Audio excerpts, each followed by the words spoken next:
शेतकरी म्हणला एक माणूस आहे. काय नाव त्या माणसाचं? त्या माणसाचं नाव शिवाजी राजा आणि संभाजी राजा. बर का 12 वर्षाचं पोरग म्हणतंय एकदा मला संभाजीला आणि शिवाजीला बघायचं आहे. कसा दिसतोय राजा? शिवाजी संभाजी बघायचा आहे तुला? शेतकऱ्यानं विचारलं. होय जी, माझा राजा रायगडावरती राहतो.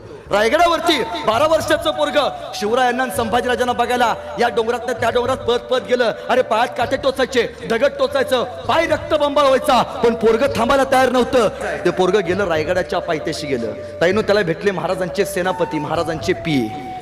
सेनापतीने विचारलं काय काम काढलंस? काय नाही जी, राजाला भेटायचं आहे. काय करतोस रे तू? काय नाही जी, गाणं लिहितो. उत्तम उत्तम, कविता लिहितो. गाणं लिहितोस? होय.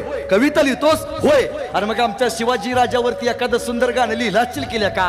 नाही बा म्हणला, ध्यानातच नाही राहिलं. मग एक तुम काम कर, महाराजांचे